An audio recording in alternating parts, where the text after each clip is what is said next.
दोस्तों, कहानी शुरू होती है एक ऐसी दुनिया से जहां पूरी धरती बर्फ से जम चुकी है। लोग खाने के एक पैकेट के लिए एक दूसरे को मार रहे हैं। हमारा मुख्य किरदार झांग यी, जिसने अपनी पूरी जिंदगी लोगों की मदद करने में बिताई, आज उसी मदद की कीमत अपनी जान देकर चुकाने वाला है। उसके पड़ोसी उसके घर में घुस आते हैं, उसका सारा खाना लूट लेते हैं और आखिर में उसे मार डालते हैं। लेकिन मरने के बाद जब वो अचानक अपनी आंखें खोलता है और हैरान रह जाता है। उसे यकीन नहीं होता कि वह अभी भी जिंदा है। उसे साफ याद है कि भविष्य में उसके ही पड़ोसियों ने उसे मार डाला था। वो तुरंत अपना फोन चेक करता है और देखता है कि तारीख 12 नवंबर है, यानी उस भयानक आपदा से ठीक एक महीना पहले। ये देखकर वो समझ जाता है कि उसे दूसरा मौका मिल गया है और वो अतीत में वापस आ चुका है। इसके बाद कहानी हमें भविष्य की उस विनाशकारी घटना के बारे में बताती है। दिसंबर 2050 में एक सुपरनोवा विस्फोट के प्रभाव से पूरी दुनिया बर्फीले युग में प्रवेश कर जाती है। तापमान -60 से -70 डिग्री तक गिर जाता है। लगातार बर्फीले तूफान आते हैं और पूरा शहर बर्फ में दब जाता है। लाखों लोग ठंड, भूख और संसाधनों की कमी के कारण मर जाते हैं। जहांगीर याद करता है कि उस समय वह एक सुपरमार्केट वेयरहाउस के मैनेजर को जानता था। इसी वजह से वह काफी मात्रा में राशन इकट्ठा कर पाया था और लंबे समय तक जीवित रहा था। लेकिन अंत में उसके पड़ोसियों ने उसका सारा सामान छीन लिया और उसे बेरहमी से मार डाला। उसी पल जहांगीर एक फैसला करता है। इस बार वो वही गलती नहीं दोहराएगा। अब उसका पहला लक्ष्य होगा जितना हो सके उतना राशन जमा करना और उन लोगों से बदला लेना जिन्होंने उसे धोखा दिया था। तभी अचानक उसकी आंखों में एक अजीब सी चमक प्रवेश करती है। पहले तो उसे लगता है कि शायद कोई धूल का कण उसकी आंख में चला गया है, लेकिन अगले ही पल उसे एक रहस्यमयी स्पेस एबिलिटी मिल जाती है। जहांगीर खुद को एक विशाल आयामी स्थान में पाता है।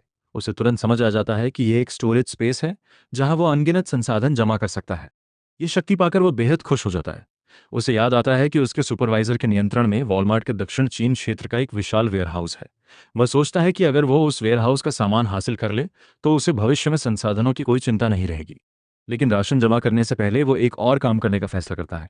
वह सोचता है कि दुनिया खत्म होने में सिर्फ एक महीना बचा है, इसलिए अभी जितना अच्छा खाना खा सकता है खा लेना चाहिए। भविष्य में लोगों को एक कप नूडल्स के लिए भी तरसना पड़ेगा। इसके बाद वह एक लग्जरी होटल में पहुंचता है और वहां मौजूद लगभग सारे महंगे व्यंजन ऑर्डर कर देता है। होटल का स्टाफ तक हैरान रह जाता है कि एक अकेला आदमी इतना सारा खाना कैसे खा सकता है। खाना खाते समय झांग यी को भविष्य की याद आती है, जब लोग एक कटोरी खाने के लिए भी घुटनों पर बैठकर भीख मांगते थे। इसी वजह से वह हर निवाले का आनंद लेता है। होटल से बाहर निकलते समय कर्मचारियों को लगता है कि वह किसी अमीर परिवार का लड़का है, क्योंकि उसने एक ही बार में बहुत बड़ी रकम खर्च कर दी होती है। उसी समय दो लड़कियां उसे देखती हैं। उनमें से एक का नाम यू किंग है। उसकी दोस्त कहती है कि झांग यी शायद बहुत अमीर है और उसे इस मौके का फायदा उठाना चाहिए। जब यू किंग झांग ई के पास जाकर उससे बात करने की कोशिश करती है तो झांग ई के चेहरे का भाव तुरंत बदल जाता है, क्योंकि वह इस लड़की को पहचानता है। उसे याद है कि भविष्य में यही मासूम दिखने वाली लड़की उन लोगों में शामिल थी जिन्होंने उसके साथ विश्वासघात किया था। झांग ई, मैं सुपरमार्केट जाकर कुछ सामान खरीदने वाला हूँ। मन में, मैं तुम्हें इतनी आसानी से मना नहीं दे सकता। मुझे संसाधन इकट्ठा करने हैं और मुफ्त मजदूर भी बुरे नहीं है। दो पड़ोसी लड़कियां, क्या संयोग है, हम भी कुछ खरीदने जा रही हैं। हाँ बिल्कुल, हम तुम्हारा सामान उठाने में मदद कर सकते हैं। हम पड़ोसी हैं, हमें एक दूसरे की मदद करनी चाहिए।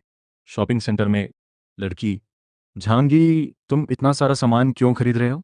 क्या कोई कार्यक्रम होने वाला है जिसके बारे में तुमने हमें नहीं बताया? दूसरी लड़की, हाँ, क्या तुम कैंपिंग पर जा रहे हो? लेकिन अमीर घरों के बच्चे तो ऐसा खाना भी नहीं खाते। झांगी, दुनिया में कुछ भी हो सकता है। क्या पता किसी दिन प्रलय अपोकलिप्स आ जाए, तब जीने के लिए मुझे पहले से ज़्यादा सामान जमा करके रखना होगा। लड़की, ठीक है, अगर तुम हमें नहीं बताना चाहते तो मत बताओ, लेकिन हमने आज तुम्हारी इतनी मदद की है, बाद में तुम्हें हमें डिनर ज़रूर खिलाना होगा। झांगी, मैं नो बहुत व्यस्त हूँ, अभी समय नहीं है, अगले महीने तुम्हें दावत दूंगा। दूसरी लड़की मजाक में, तुम इतने अमीर होकर भी ये सामान खुद नहीं खरीद सकते? मुझे नहीं पता था कि इतने पैसे होने के बाद भी तुम इतने कंजूस हो। जहांगीर की दो महिला दोस्त पहले पैसे को लेकर हुई बात के लिए माफी मांगती हैं और उसके साथ वापस उसके इलाके में आती हैं।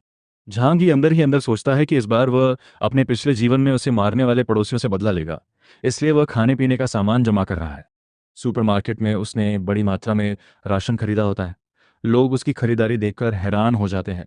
एक पड़ोसी महिला और उसका छोटा बच्चा उसकी ट्रॉली से आयातित चॉकलेट लेने की कोशिश करते हैं।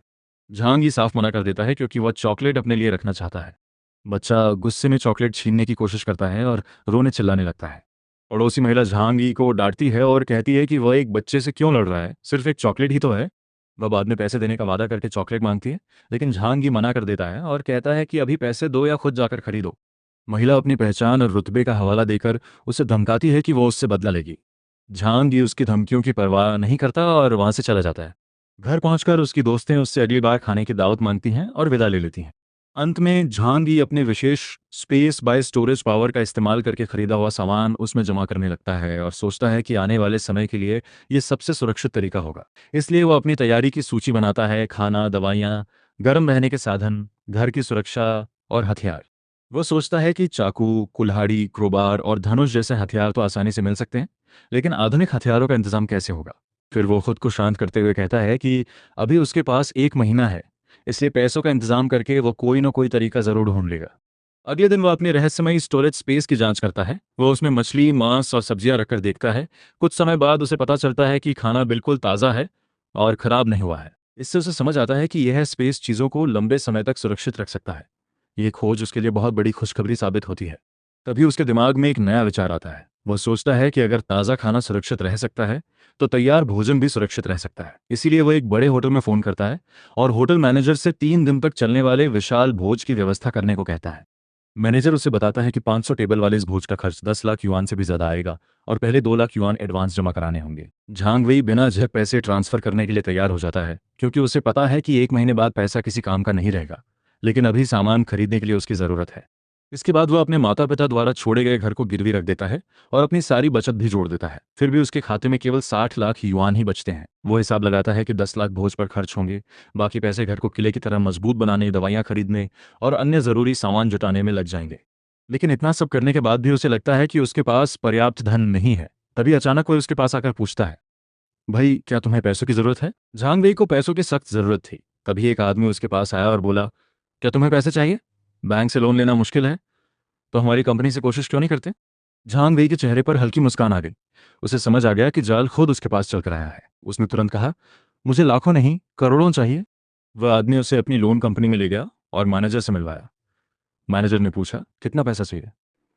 लेकिन पहले ही बता दूं, हमारा ब्याज बहुत ज़्यादा है। झांग वेई ने बिना झिझक कहा कि उसे 50 लाख युआन चाहिए और वह 3 महीने में लौटा देगा। मैनेजर मुस्कुराया और बोला, ठीक है, लेकिन हमारा ब्याज 40% है। अगर तुम 50 लाख लोगे तो वापस 70 लाख चुकाने होंगे। सामान्य इंसान इतना भारी ब्याज सुनकर पीछे हट जाता, लेकिन झांग वेई के लिए यह कोई मायने नहीं रखता था, क्योंकि वो जानता था कि 1 महीने बाद पूरी दुनिया बर्फीले प्रलय में डूबने वाली है। तब न बैंक बचेंगे, न कर्ज वसूलने वाले। मैनेजर ने कहा कि इतनी बड़ी रकम के लिए कोई कीमती संपत्ति गिरवी रखनी होगी। तब झांग वेई ने अपने घर के कागज और अपनी मर्सिडीज कार को गिरवी रखने की पेशकश कर दी। लेकिन मैनेजर ने घर की कीमत कम बताकर केवल 45 लाख युआन देने की बात कही।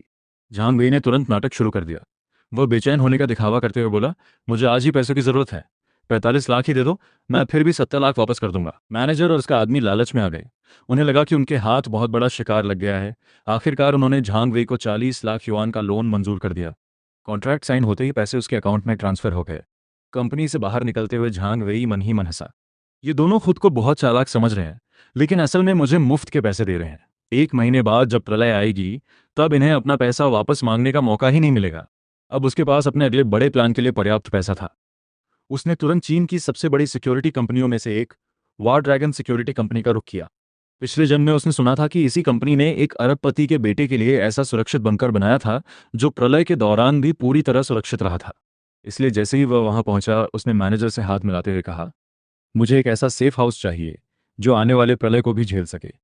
और यहीं से झांग वेई की सबसे बड़ी तैयारी शुरू होने वाली थी। वह एक ब्लूप्रिंट दिखाता है जिसमें कई सुरक्षा अपग्रेड शामिल हैं। सबसे पहले पूरे घर की दीवारों, छत और फर्श को बेहद मजबूत मिश्र धातु एलॉय से मजबूत किया जाएगा। इसके बाद बालकनी के कांच को बुलेट प्रूफ ग्लास से बदला जाएगा ताकि गोलियां भी उसे नुकसान न पहुंचा सकें। सिर्फ इतना ही नहीं, घर में एक एडवांस एयर फिल्ट्रेशन सिस्टम लगाया जाएगा जिससे बाहर की जहरीली या हानिकारक गैसें अंदर न आ सके। पूरे घर के अंदर और बाहर निगरानी कैमरे लगाए जाएंगे ताकि कोई भी ब्लाइंड स्पॉट न रहे और किसी भी खतरे का तुरंत पता चल सके। मुख्य दरवाजे को भी बैंक वॉल जैसी मजबूत सुरक्षा दी जाएगी जिससे उसे तोड़ना लगभग नामुमकिन हो जाए। इसके बाद मुख्य किरदार कहता है कि उसका लक्ष्य अपने घर को आयरन टर्टल यानी लोहे के कछुए जैसा सुरक्षित बनाया, जहां कोई भी घुसपैठ ना कर सके। दूसरा व्यक्ति मन ही मन सोचता है कि असली वजह कुछ और हो सकती है, लेकिन अमीर लोग अक्सर अपनी सुरक्षा को लेकर बेहद चिंतित रहते हैं और इसी चिंता से उनका व्यवसाय चलता है। जब वह पूरी योजना देखता है तो हैरान होकर कहता है कि यह अब सिर्फ 120 वर्ग मीटर का घर नहीं रहा, बल्कि एक असली किला बन चुका है। फिर वो पूछता है कि क्या मुख्य किरदार ने किलों और सुरक्षा प्रणालियों पर रिसर्च की है। जवाब में मुख्य किरदार बताता है कि वह कभी विदेश में एक भाड़े का सैनिक मर्सिनरी था, इसलिए उसे सैन्य सुरक्षा और रक्षा प्रणालियों का काफ़ी ज्ञान है। यह सुनकर मुख्य किरदार तुरंत अगला सवाल पूछता है, तो क्या तुम्हारे पास हथियारों की व्यवस्था कर। एक व्यक्ति झांग यी से पूछता है कि इतना बड़ा सेफ हाउस प्रोजेक्ट निजी तौर पर बनाना सामान्य नहीं है। क्या उसने किसी खतरनाक दुश्मन को नाराज कर दिया है। झांग यी जवाब देता है कि हाँ, उसने कुछ लोगों को नाराज किया है और उनके पास हथियार भी हैं। दूसरा व्यक्ति कहता है कि लगभग आधे महीने में सेफ हाउस तैयार हो जाएगा। अगर हथियारों के बारे में कोई जानकारी मिली तो वो उसे बता देगा। झांग यी वहां से निकलते हुए सोचता है कि अब उसे हंट क्लब जाना है, जो हथियारों का एक महत्वपूर्ण स्रोत है। हंट क्लब पहुंचने पर एक व्यक्ति उसे चेतावनी देता है कि उसने बहुत सारे उपकरण खरीदे हैं और अगर वह शिकार पर जाए तो सावधान रहे क्योंकि वहां खतरनाक जानवर हैं।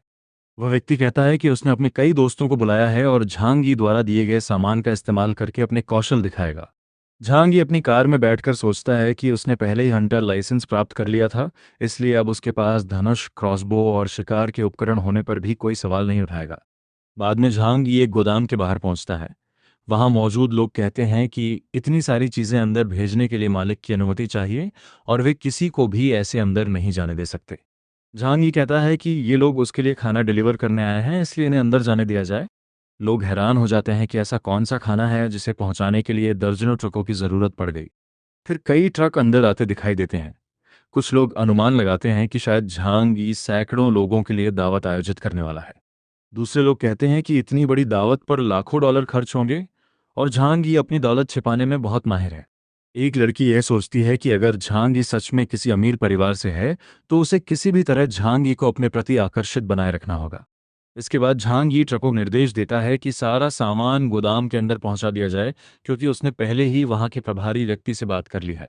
भीड़ में खड़ी लड़की झांग यी को देखकर शर्मा रही होती है, जबकि झांग यी मन ही मन कहता है कि लोग गलतफहमी में बने रहें और जब उन्हें सच्चाई पता चलेगी तब वह उन्हें स्वयं सजा देगा। बाद में एक कर्मचारी झांग यी को बताता है कि 500 टेबल के बराबर भोजन पहुंच चुका है और उसे भोजन का आनंद लेने की शुभकामनाएं देता है। झांग यी उसकी तारीफ करता है और कहता है कि वह जाकर सामान देखेगा। जब झांग यी गोदाम में पहुंचता है तो वह भोजन के विशाल भंडार को देखकर चौंक जाता है। फिर वह अपनी विशेष शक्ति का उपयोग करके उन सभी खाद्य सामग्रियों को अपने पास संग्रहित करने लगता है। झांग यी सोचता है कि इन व्यंजनों, हॉटपॉट की सामग्री और ताज़े खाद्य पदार्थों की मदद से भविष्य में वह कभी भी और कहीं भी स्वादिष्ट भोजन खा सकेगा। अगले दिन कुछ कर्मचारी घर के अंदर सामान पहुंचा रहे होते हैं। तभी कोई व्यक्ति नाराज होकर पूछता है कि झांग यी आखिर हमेशा क्या करता रहता है।